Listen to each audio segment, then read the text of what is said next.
Hello and welcome to our YouTube channel.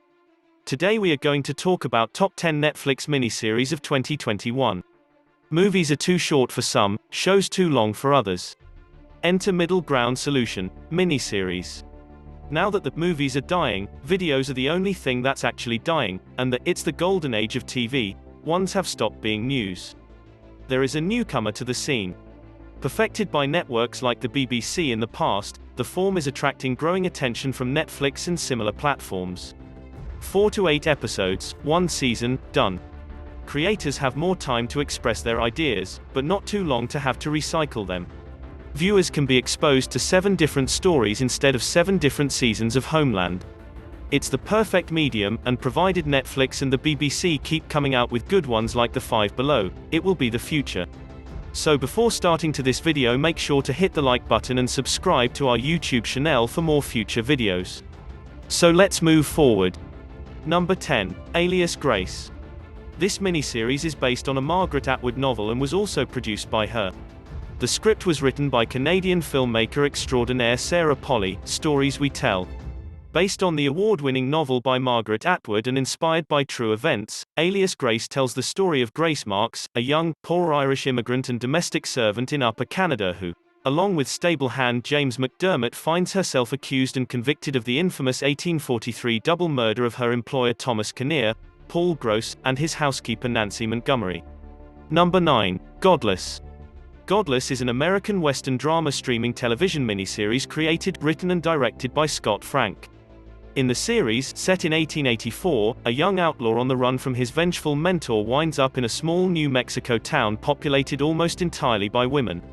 The 7-episode series began production in Santa Fe, New Mexico in September 2016, and was released on Netflix globally on November 22, 2017. The series received positive reviews, and was named one of the year's 10 best by The Washington Post and Vanity Fair. Number 8, Flint Town. Flint Town is an 8-episode American documentary television series that was released on Netflix on March 2, 2018. The documentary focuses on the thoughts and conflicted emotions of police officers serving to protect urban areas of Flint, Michigan, unofficially nicknamed Flint Town, struggling with poverty, crime, financially strapped public services and the Flint water crisis. The series covers a period from November 2015 to early 2017, the same time frame as the 2016 presidential election. The department captured on screen is down from 300 officers to 98 for 100,000 people, the lowest number out of comparably sized cities. Over the course of the episodes, the police faced a crucial millage vote and a city government wrangling over funding.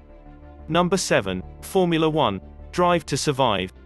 Formula 1, Drive to Survive is a documentary series produced in collaboration between Netflix and Formula 1 to give an exclusive behind-the-scenes look at the drivers and races of the 2018 and 2019 Formula 1 World Championships. There are only 20 seats in Formula 1 each year, which means that drivers are racing not only to win but to keep their spots. Every single driver faces cutthroat competition from the rest, as not everyone will be able to compete in the next season. Just like Losers, the other Netflix show that premiered around the same time, Formula 1, Drive to Survive focuses on the back of the grid. Lewis Hamilton, the 5-time world champion, is rarely seen, for example. Instead, you get an inside look into the drivers who are under the most pressure of losing their seats, trying to get the most out of cars that are usually not up to par. This makes for a thrilling show that covers almost all of the 2018 championship. If like me you don't follow F1, the events that take place will be completely new to you too. Which means even more suspense in this well-made and engaging docuseries. Number 6, Evil Genius.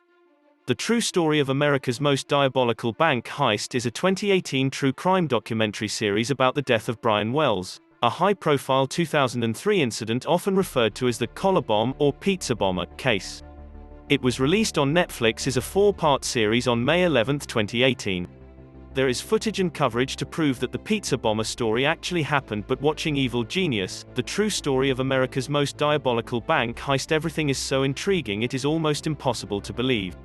A pizza delivery guy shows up to rob a bank with what he says is a bomb secured around his neck, something that he claims is part of a treasure hunt. By robbing the bank, he will unlock the next set of clues that will allow him to defuse the bomb. Bank tellers comply, but on the way out he is suddenly arrested by the police, who doubt his claims, handcuff him and keep him at a distance. The device he has around his neck then starts beeping. What follows is one of the most unusual investigations ever led by security forces, brilliantly framed by executive producers Duplass Brothers. A perfect follow-up to their other amazing true crime Netflix collaboration, Wild. Number 5. Unorthodox. Unorthodox is a German-American drama television miniseries that debuted on Netflix on March 26, 2020. The first Netflix series to be primarily in Yiddish, it is inspired by Deborah Feldman's 2012 autobiography. The 4-part miniseries was created and written by Anna Winger and Alexa Karolinski and directed by Maria Schrader. This excellent new miniseries is a drama that takes place in an ultra-Orthodox Jewish family. Esti, a 19-year-old girl who is unhappy in her arranged marriage, escapes this community and travels from New York to Berlin in hopes of starting a new life. Like all good realistic dramas, there are no truly bad people in Unorthodox. Everyone is trying to do what they think is right, which still makes for very complicated situations. Esti is played by Israeli actor Shira Haas, and I know this word is overused, but she really is a revelation. Number 4. The Pharmacist. It's difficult to describe this miniseries as just one thing. It has elements of true crime, but it's more than just a Netflix true crime show. It's also about an immensely empathetic and likable family man who joins the fight against the opioid epidemic. Dan Schneider, a small-town pharmacist, lost his teenage son to drug-related violence in New Orleans' notorious Lower Ninth Ward neighborhood. With corruption rampant in the city's police department, he takes matters into his own hands and starts investigating his son's murder. Beyond this murder, Dan notices a rise in opioid prescriptions from one doctor. Fueled by a relentless determination to protect other children from addiction, he quits his job and begins to gather evidence against this doctor and, by extension, the company responsible for the sale of oxycodone, Purdue Pharma. Number 3. Unbelievable. Unbelievable is one of the best Netflix productions in a while and definitely the best detective-centric show since the first season of True Detective. After a rape victim is not believed by the detectives who are assigned to her case, details of a similar incident surface elsewhere. Two detectives played masterfully by Toni Collette and Merritt Weaver, embark on a relentless journey to catch the perpetrator in this thrilling and insanely bingeable true crime show. Number 2. 1994. There hasn't been a docuseries as worthy of a binge since the Netflix production Wild Wild Country. 1994 might be even more gripping since its modest episode count, 5, doesn't delay any revelations. And just like Wild Wild Country, the events in this show get more and more mind-blowing as the episodes roll. Most of the story would be hard to believe if it wasn't. You know, based on facts and backed by footage and interviews. The show starts with Mexico's prominent presidential candidate, a shrewd political activist who was determined to bring change to the political structure, getting shot during a televised political rally.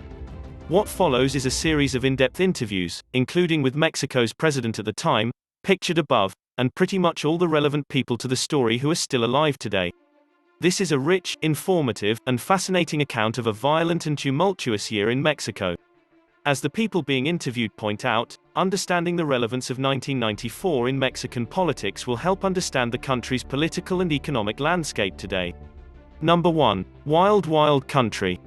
A Netflix documentary miniseries that follows the relocation of a cult from India to a small town in Oregon and the ensuing events. It's a completely true story, but the events it portrays are so bizarre and unexpected that they have to be seen to be believed.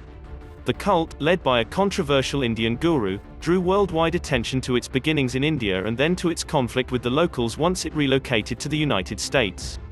If you were a contemporary, you must know that the town is Antelope and the guru is Bhagwan or Osho. But if you are not, it is very unlikely you've even heard of it. What was a very significant moment in American media and history has been long forgotten, and is retold here in a captivating way. An extremely well executed and a powerful account of a very unlikely story. What do you think of our list? Which miniseries you have watched before? Let us know in the comment section below.